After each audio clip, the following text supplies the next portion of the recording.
Coffee break. There is no easy ending to the Iran war.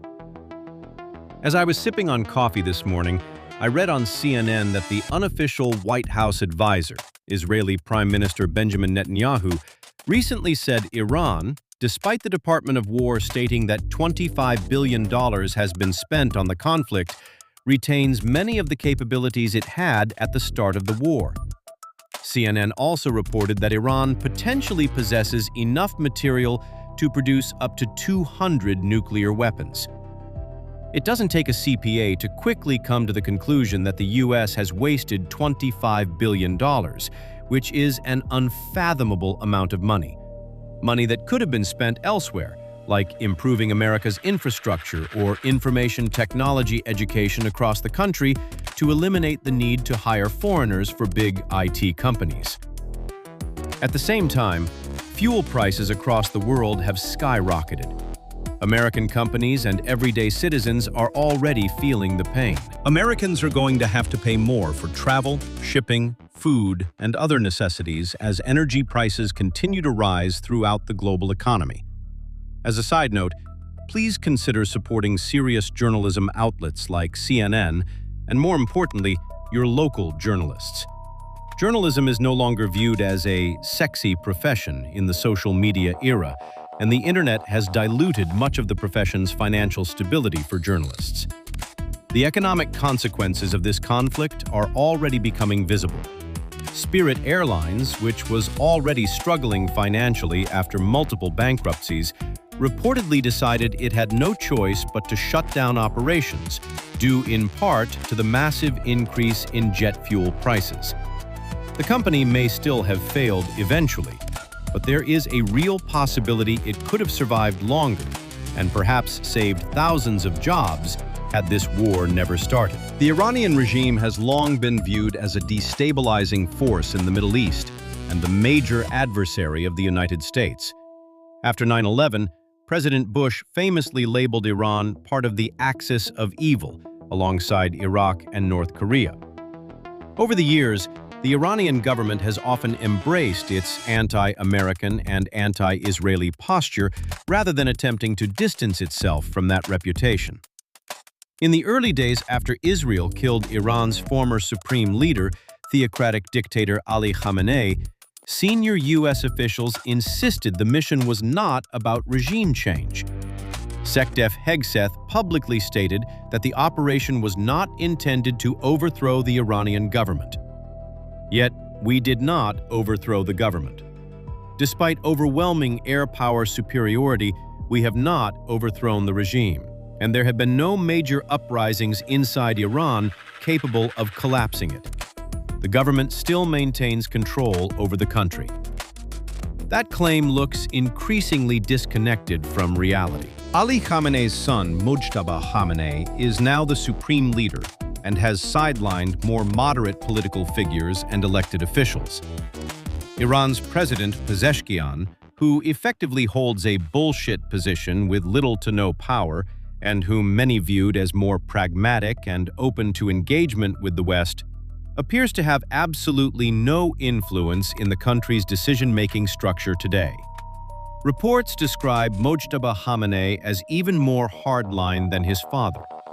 Considering that members of his family were killed during the conflict and that he himself reportedly suffered severe injuries, any hostility he previously held toward the United States or Israel has almost certainly intensified. Even if the war officially ends on paper, Iran will remain a threat for years to come.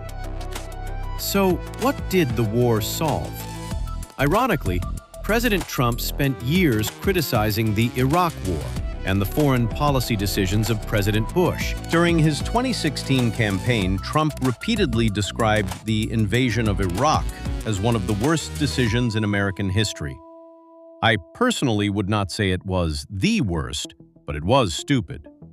He also consistently maintained that the 2015 Iran nuclear deal, known as the JCPOA, and negotiated under President Obama, was one of the worst deals ever made. Yet, ironically, the Iran conflict could truly become the most wasteful and dumbest war decision ever made by the U.S. And after spending $28 billion, we could end up with a treaty to end the conflict that is weaker than the JCPOA. I think being the strongest or smartest man in the room can sometimes produce arrogance, and arrogance without proper constraints can lead to dumb decisions. It increasingly appears that the Trump administration may not have fully considered all of the possible long-term consequences before approving deeper involvement in this conflict. Former SecDef during the earlier years of the Vietnam War, Robert McNamara, once said in the documentary The Fog of War, "We're not going to change human nature anytime soon. It isn't that we aren't rational. We are rational. But reason has limits." That quote feels especially relevant to the current situation Trump is in.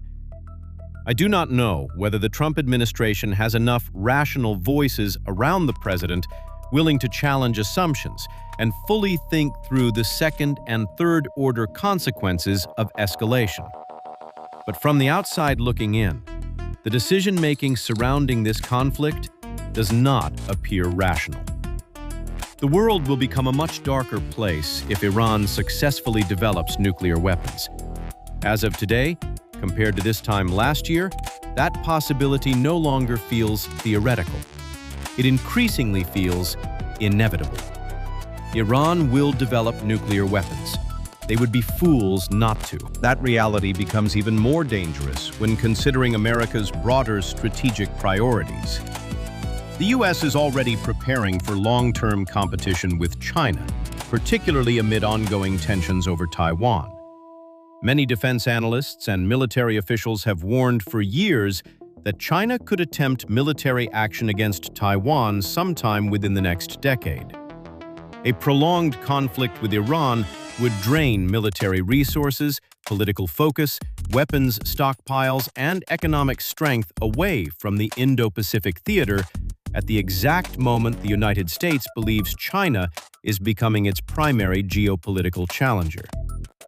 And if Iran ultimately acquires nuclear weapons after all of this destruction, loss of life, economic instability, and regional chaos, history may judge this conflict as one of the greatest strategic miscalculations of the modern era. Ground invasion remains an option, but it would likely require congressional approval, and there are already indications that lawmakers from both political parties are reluctant to support another prolonged Middle Eastern war, a war they were not even consulted about. Let's say Congress does approve military action. A ground invasion of Iran would likely become a long, devastating, and expensive conflict, potentially worse than Iraq due to Iran's geography and population size. Another thing to consider is that the countries surrounding Iran also appear deeply concerned about a broader invasion. They are feeling the economic consequences of instability in the region, along with direct attacks from Iran. That is the uncomfortable reality of this conflict. There may not be a true victory available for anyone involved. Every possible path forward carries severe costs economically, militarily, and politically. More resources will be drained. More lives will be lost. And even if the fighting slows down, the instability and resentment created by this war could shape the Middle East for an entire generation.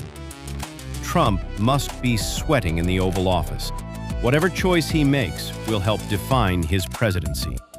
There are no easy options left, but the die has already been cast.